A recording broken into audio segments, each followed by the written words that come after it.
The Ghost in the Clock Room by Hesba Stretton. My cousin, John Herschel, turned rather red, and turned rather white, and said he could not deny that his room had been haunted. The spirit of a woman had pervaded it. On being asked by several voices whether the spirit had taken any terrible or ugly shape, my cousin drew his wife's arm through his own, and said decidedly, no. To the question, had his wife been aware of the spirit? He answered, yes. Had it spoken? Oh dear, yes. As to the question, what did it say, he replied apologetically, that he could have wished his wife would have undertaken the answer, for she would have executed it much better than he. However, she had made him promise to be the mouthpiece of the spirit, and was very anxious that he should withhold nothing, so he would do his best, subject to her correction. Suppose the spirit, added my cousin, as he finally prepared himself for beginning, to be my wife here, sitting among us. I was an orphan from my infancy, with 6 elder half-sisters. A long and persistent course of training imposed upon me the yoke of a second and diverse nature, and I grew up as much the child of my eldest sister, Barbara, as I was the daughter of my deceased parents. Barbara, in all her private plans, as in all her domestic decrees, inexorably decided that her sisters must be married, and, so powerful had been her single but inflexible will, that each of them had been advantageously settled, excepting myself, upon whom she built her highest hopes. Most people know a character such as I had grown, a mindless, flirting girl, whose acknowledged vocation was the hunting and catching of an eligible match, rather pretty, lively, and just sentimental enough to make me a very pleasant companion for an idle hour or two, as I exacted and enjoyed the slight attentions an unemployed man is pleased to offer. There was scarcely a young man in the neighborhood with whom I had not coquetted. I had served my 7 years' apprenticeship to my profession, and had passed my 25th birthday without having achieved my purpose, when Barbara's patience was wearied, and she spoke to me with a decision and explicitness we had always avoided, for, on some subjects, it is better to have a silent understanding than an expressed opinion. Stella, she said, solemnly, you are now 25, and every one of your sisters were in homes of their own before they were your age, yet none of them had your advantages or your talents. But I must tell you frankly your chances are on the wane, and, unless you exert yourself, our plans must fail. I have observed an error into which you have fallen, and which I have not mentioned before. Besides your very open and indiscriminate flirtations which young men regard only as an amusing pastime, you have a way with you of rallying and laughing at anyone who begins to look really serious. Now your opportunity rests upon the moment when they begin to be earnest in their manner. Then you should seem confused and silenced. You ought to lose your vivacity, and half avoid them, seeming almost frightened and quite bewildered by the change. A little melancholy goes a deal further than the utmost cheerfulness, for, if a man believes you can live without him, he will not give you a second thought. I could name 6 most eligible settlements you have lost by laughing at the wrong minute. Mortify a man's self-love, Stella, and you can never heal the wound. I paused for a minute or two before I answered, for the original suppressed nature that I had inherited from my unknown mother was stirring unwonted feeling in my heart. Barbara, I answered, with timidity, among all the people I have known, I never saw one whom I could reverence and look up to, nor, I am half ashamed to use the word, whom I could love. I do not wonder you are ashamed, said Barbara, severely. At your age, you cannot expect to fall in love like a girl of 17. But I tell you, definitely and distinctly, it is necessary that you should marry, and we had better work in concert now. So, if you will decide upon any one, I will give you every assistance in my power, and, if you will only concentrate your wishes and abilities, you cannot fail. Propinquity is all you require, if you once make up your mind. I do not like anyone I know, I replied, moodily, and I have no chance with those who have known me, so I decide upon besieging Martin Fraser. Barbara received this announcement with a snort of derisive anger. The neighborhood in which we lived was a populous iron district, where, though there were few families of ancient birth or high standing, there were many of our own station, forming a pleasant, hospitable, social class. Our residences were commodious modern houses, built at convenient distances from each other. Some of these, including our own, were the property of an infirm old man, who dwelt in his family mansion, the last of the many-gabled, half-timbered, Elizabethan houses which had stood upon the undiscovered iron and coal fields. The last relics of the rural aristocracy of the district. Mr. Fraser and his son led a strictly recluse life, avoiding all communication with their neighbors, whose gaiety and hospitality they could not reciprocate. No one intruded upon their privacy, excepting for the most necessary business transactions. The elder man was almost bedridden, and the younger was said to be entirely absorbed in scientific pursuits. No wonder that Barbara laughed, but her ridicule only excited and confirmed my determination, and the very difficulty of the enterprise gave it the interest that all my other efforts had lacked. I argued obstinately with Barbara till I won her consent. "You must write to old Mr. Fraser," I said. "Do not mention the young one, and say your youngest sister is studying astronomy, and, as he possesses the only telescope in the country, you will be greatly indebted to him if he would let her see it." "There is one thing in your favor," Barbara remarked, as she sat down to write. "The old gentleman was once engaged to your mother." "Oh?" I am humbled to think how shrewdly we managed our business, and extorted a kind invitation from Mr. Fraser to the daughter of his old friend, Maria Hawley. It was an evening in February when, accompanied only by an old servant, for Barbara was not included in the invitation, I first crossed the threshold of Martin Fraser's home. An air of profound peace pervaded the dwelling. I entered it with a vague, uneasy consciousness of unfitness and treachery. My attendant remained in the entrance hall, and, as I was conducted to the library, a feeling of shyness stole over me, which was prompting me to retreat, but, with the recollection that I was becomingly dressed, I regained my confidence, and advanced smilingly into the room. It was a low, oaken-panelled room, somber, with massive antique furniture that threw deep and curious shadows around, in the flickering light of a fire, by which stood, instead of the recluse, Martin Fraser whom I expected to meet, a quaint, little child, dressed in the garb of a woman, and with a woman's self-possession and ease of manner. "I am very glad to see you." "You are welcome," she said, advancing to meet me, and extending her hand to lead me to a seat. She clasped my hand with a firm and peculiar grasp, a clasp of guidance and assistance, quite unlike the ordinary timidity or inertness of a child's manner, and, placing me in a chair before the fire, she seated herself nearly opposite me. I made a few embarrassed remarks, to which she replied, and then I noticed her furtively and in silence. A huge black retriever lay motionless at her feet, which rested upon him, covered with the folds of the long robe-like dress she wore. There was an expression of placidity, slightly pensive, upon her tiny features, heightened by a peculiar habit of closing the eyes, which is rarely seen in children, and always gives them a statuesque appearance. It seemed as though she had withdrawn herself into a solitary self-communing, of which there could be no expression either by words or looks. I grew afraid of the silent, weird-like creature, sitting without apparent breath or motion in the dancing firelight, and I was glad when the door opened, and the object of my pursuit entered. I looked at him inquisitively, for I had recovered from my sense of treachery, and it amused me to think how unconscious he was of our definite plans concerning him.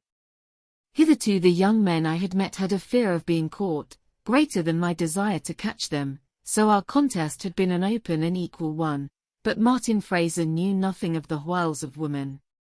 I remembered that my brown hair fell in curls round my face, and that my dark blue eyes were considered expressive, when I looked up to meet his gaze. But when he accosted me with an air of grave preoccupation and of courteous indifference that would not permit him to notice my personal charms, I trembled to think that all I knew of astronomy was what I had learned at school in Mangnall's Questions. The grave, austere man said at once, "My father, Mr. Fraser, is altogether confined to his own rooms, but he desires the favor of a visit from you. Upon me devolves the honor of showing you what you require to view through the telescope, and, while I adjust it, will you oblige him by conversing with him for a few minutes? Lucy Fraser will accompany you." The child rose, and, taking my hand again in her firm hold, led me to the old man's sitting room. "You are like your mother, child," he said, after looking at me long. "You have her face and eyes, not a whit like your sister Barbara. How did you come by your out-of-the-way name, Stella?" "My father named me after a favorite racer," I answered, for the first time giving the simple derivation of my name. "Just like him," laughed the old man. "I remember the horse well. I knew your father as well as I do my son Martin." "You have seen my son, young lady?" "Yes, I thought so, and this is my granddaughter, Lucy Fraser, the last chip of the old block, for my son is not a marrying man, and we have adopted her as our heir, and she is always to keep her name, and be the founder of another line of Frasers." The child stood with pensive, downcast eyes, as though already bowed down by her weight of cares and responsibilities. The old man chatted on, till the deep tones of an organ resounded through the house. "My uncle is ready for us," she said to me. We paused at the library door, for I laid my hand restrainingly on Lucy Fraser's shoulder, and stood listening to the wonderful music the organ poured forth. It was such as I had never heard before, roaring and swelling like the ceaseless surging of the sea, and, here and there, a single wailing note which seemed to pierce me with an inexpressible pain. When it had ended, I stood before Martin Fraser silent and subdued. The telescope had been carried out to the end of the terrace, where the house could not intercept our view, and thither Lucy Fraser and I followed the astronomer. We stood upon the highest point of an imperceptibly rising tableland, the horizon of which was from 20 to 40 miles distant. An infinite dome of sky was expanded above us, an ocean of firmament of which the dwellers among houses and mountains can have but little conception. The troops of glittering stars, the dark, shrouding night, the unaccustomed voices of my companions, deepened the awe that oppressed me, and, as I stood between them, I became as earnest and occupied as themselves.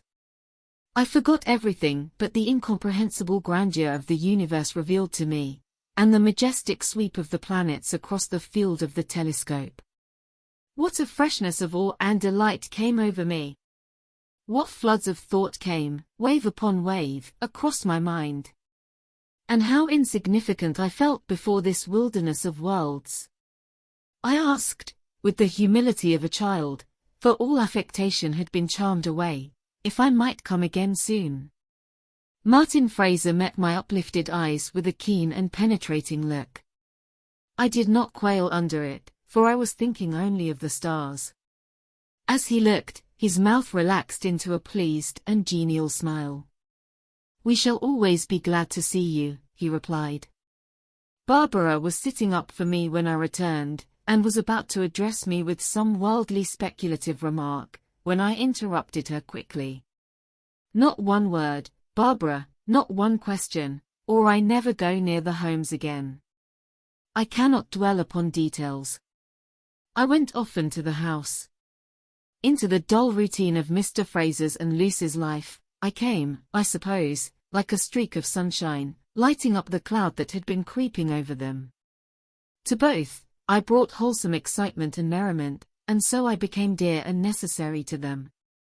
But over myself, there came a great and an almost incredible change.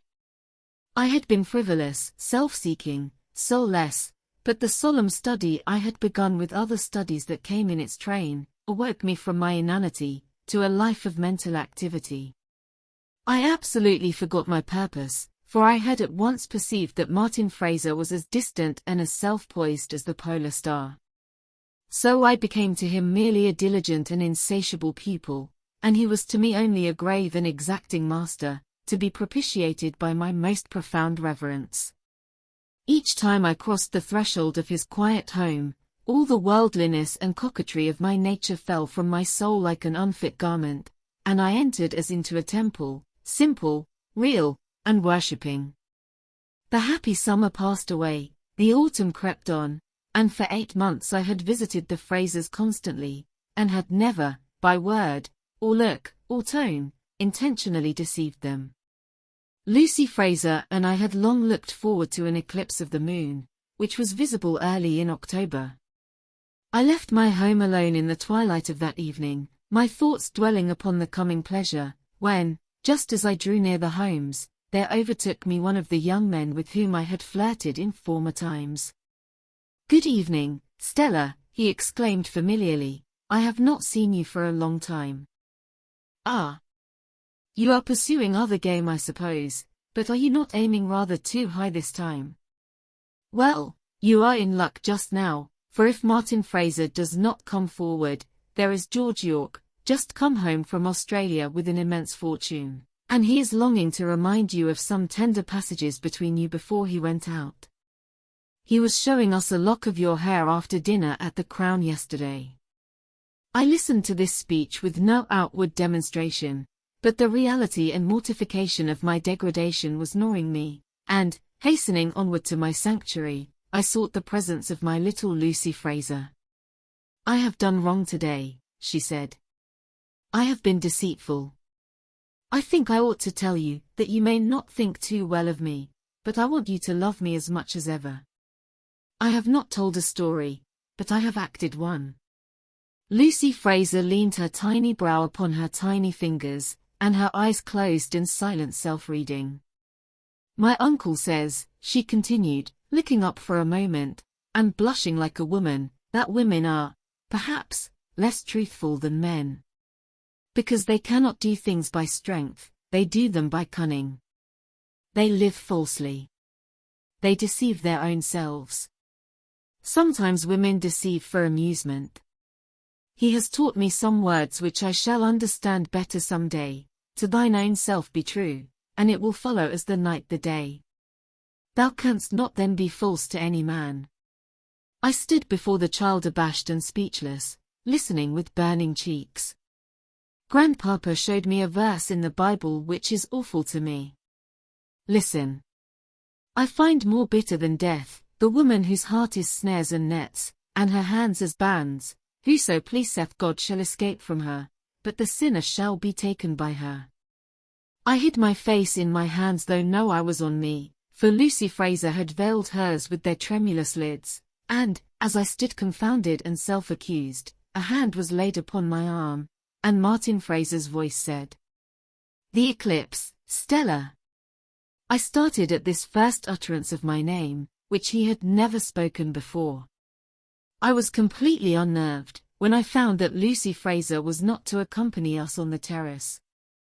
As Martin Fraser stooped to see if the telescope were rightly adjusted for my use, I shrank from him. "What is the meaning of this, Stella?" he exclaimed, as I burst into tears. "Shall I speak to you now, Stella?" he said, "while there is yet time, before you leave us? Does your heart cling to us as our hearts cling to you, till we dare not think of the void there will be in our home when you are gone? We did not live before we knew you.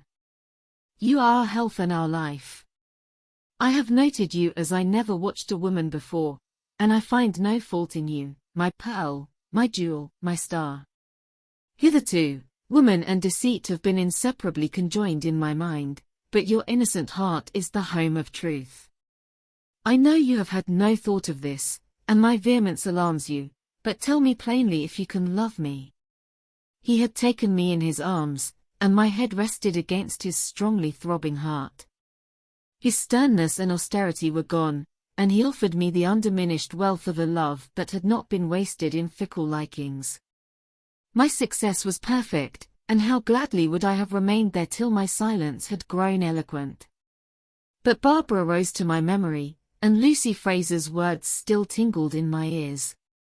The black shadow eating away the heart of the moon seemed to pause in its measured motion. All heaven looked down upon us through the solemn stars. The rustling leaves were hushed, and the scented autumn breeze ceased for a minute. A cloud of truth-compelling witnesses echoed the cry of my awakened conscience. I withdrew myself, sad and shame-stricken. "Martin Fraser," I said, "your words constrain me to be true. I am the falsest woman you ever met. I came here with the sole and definite intention of attracting you, and if you had ever gone out into our circle, you would have heard of me only as a flirt, a heartless coquette. I dare not bring Fossa to your fireside, and the bitterness of death to your heart. Do not speak to me now, have patience, and I will write to you." He would have detained me, but I sprang away, and, running swiftly down the avenue, I passed out of my Eden, with the sentence of perpetual banishment in my heart. The eclipse was at the full, and a horror of darkness and dismay engulfed me, as I stood shivering and sobbing under the restless poplars. Barbara met me as I hastened to hide myself in my own room, and, with her cold glittering eyes fixed inquiringly on me, said, "Well, what is the matter with you?" "Nothing," I answered, "only I am tired of astronomy, and I shall not go to the Holmes again." "It is of no use." "I always said so," she replied. However, to bring matters to a crisis, I gave Mr. Fraser notice we should leave at Christmas. "Then you are satisfied that it would be a waste of time to continue going there?" "Quite," I said, and passed on to my room, to learn, through the weary hours of that night, what desolation and hopelessness meant. The next day I wrote to Martin Fraser, in every word sacred truth, excepting that, self-deceived, and with a false pride even in my utter humiliation, I told him I had not loved, and did not love him.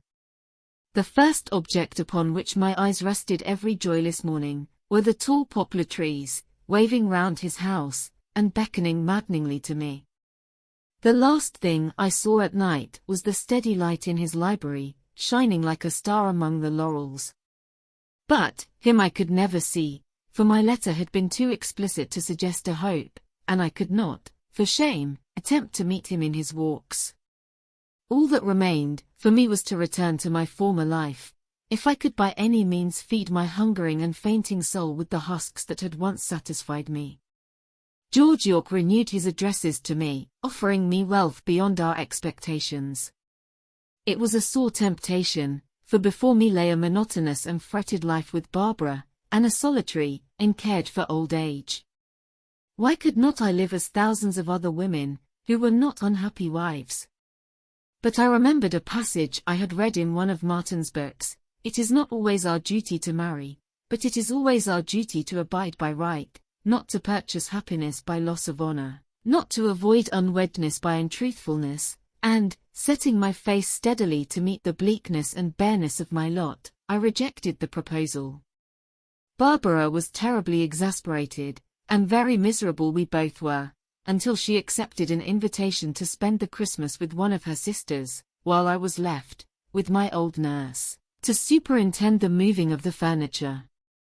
I wished to linger in our old home till the last moment, and I was glad to be alone on Christmas Day in the deserted house, that, in solitude, I might make my mental record of all its associations and remembrances, before the place knew me no more.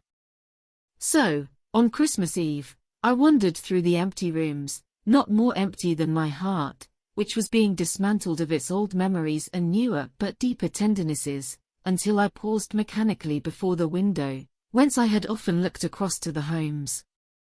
The air had been dense and murky all day, with thickly falling snow, but the storm was over, and the moonless sky bright with stars, while the glistening snow reflected light enough to show me where stood, like a dark mass against the sky, the house of Martin Fraser. His room was dark, as it had been for many nights before, but old Mr. Fraser's window, which was nearer to our house, emitted a brilliant light across the white lawn. I was exhausted with overwork and overexcitement, and leaning there, pressing my heated cheeks against the frosty panes, I rehearsed to myself all the incidents of my intercourse with them, and there followed through my mind picture after picture, dream within dream, visions of the happiness that might have been mine. As I stood thus, with tears stealing through the clasped hands that covered my eyes, my nurse came in to close the shutters. She started nervously when she saw me. "I thought you were your mother," she exclaimed. "I have seen her stand just so, hundreds of times." "Susan, how was it that my mother did not marry Mr. Fraser?" "They were like other people, didn't understand one another, much as they were in love," she answered. "Mr. Fraser's first marriage had been for money, and was not a happy one, so he had grown something stern. They quarreled, and your mother was provoked to marry Mr. Gretton, your father. Well, Mr. Fraser became an old man all at once, and scarcely ever left his own house, so that she never saw him again, near as he lived, though I have often seen her, when your father was off to balls or races or public meetings, standing here just as you stood now. Only the last time you were in her arms, she was leaning against this window when I brought you in to say good night, and she whispered softly, looking up to heaven, 'I have tried to do my duty to my husband and to my little child.'" "Nurse," I said, "leave me, do not shut the window yet." It was no longer a selfish emotion that possessed me. I had been murmuring that there was no sorrow like my sorrow, but my mother's error had been graver, and her trials deeper than mine. The burden she had borne had weighed her down into an early grave, but it had not passed away from earth with her. It rested now, heavily augmented by her death, upon the heart of the aged man, who, doubtless, in the contemplative time, was reviewing the events of his past life, and this, chiefly, because it was the saddest of them all. I longed to see him once again, to see him who had mourned my mother's death more bitterly and lastingly than any other being, and I determined to steal secretly across the fields, and up the avenue, and, if his window were uncurtained as its brightness suggested, to look upon him once more in remembrance of my mother. I hesitated upon our doorstep, as though my mother and myself were both concerned in some doubtful enterprise, but, with the hardihood of my nature, I drove away the scruple, and passed on into the frosty night. Yes, the window was uncurtained. I could tell that at the avenue gate, and I should see him, whom my mother loved, lying alone and uncheered upon his couch, as he would lie now all his weary years through, till Lucy Fraser was old enough to be a daughter to him. And then I remembered a rumor that the old man's grandchild was dying, which Susan had told me sorrowfully an hour or two ago, and, growing bewildered, I ran on swiftly until I stood before the window. It was no longer an invalid's room. The couch was gone and the sheltering screen, and Lucy's little chair within it. Neither were there any appliances of modern luxury or wealth, no softness, nor coloring, nor gorgeousness. It was simply the library and workroom of a busy student, who was forgetful and negligent of comfort. Yet, such as it was, my heart recognized it as home.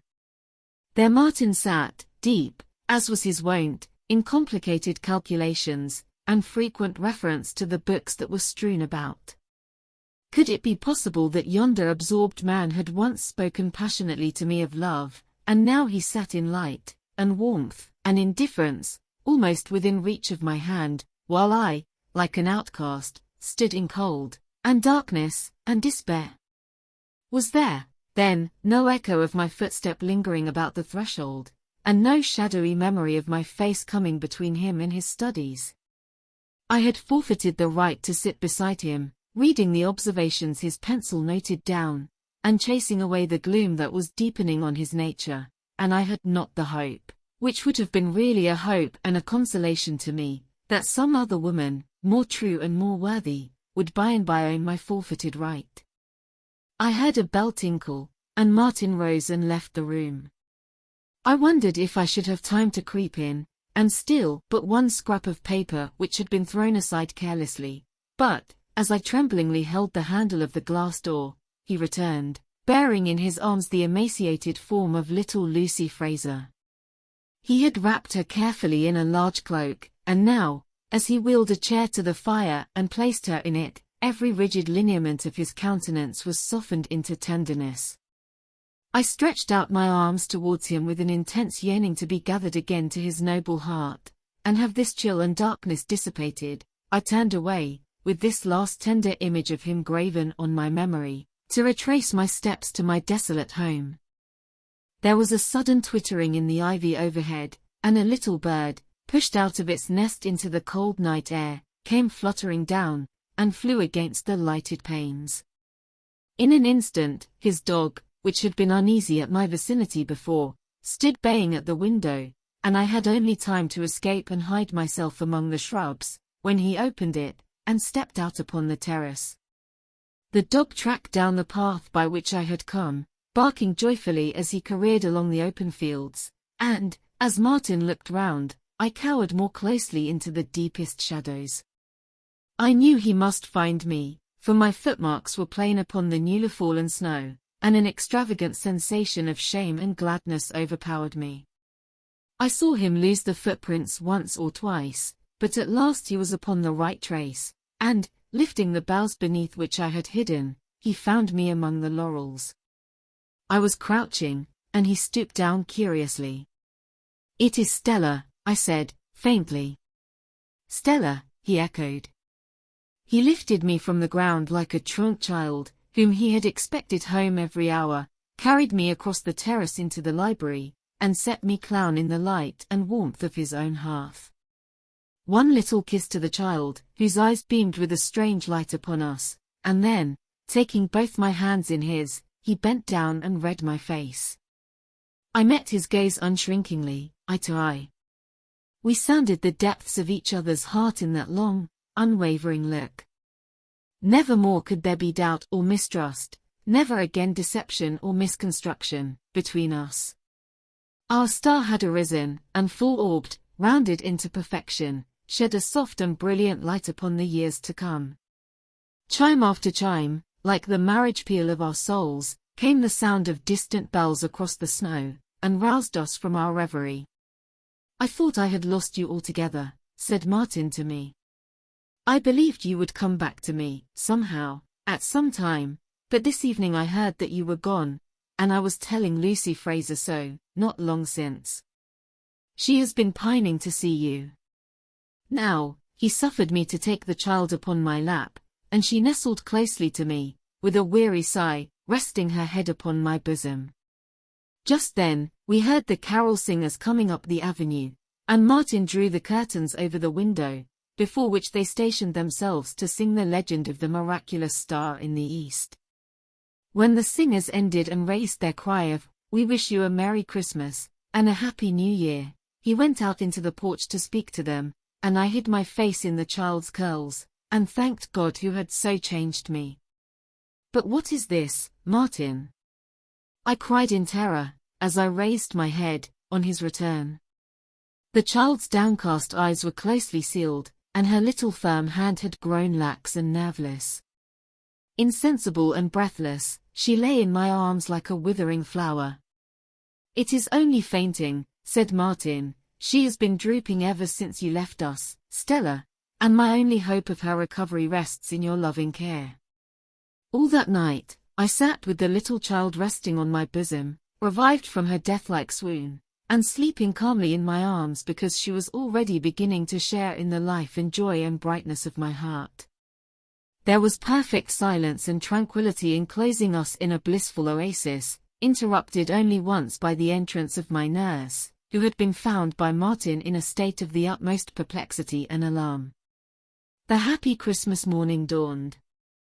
I asked my nurse to arrange my hair in the style in which my mother used to wear hers. And when, after a long conversation with Susan, Mr. Fraser received me as his daughter with great emotion and affection, and oftener called me Maria than Stella, I was satisfied to be identified with my mother.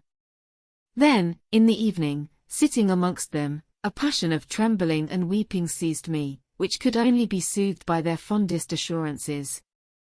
After which I sang them some old songs, with nothing in them but their simple melody, and Mr. Fraser talked freely of former years and of the times to come, and Lucy's eyes almost laughed.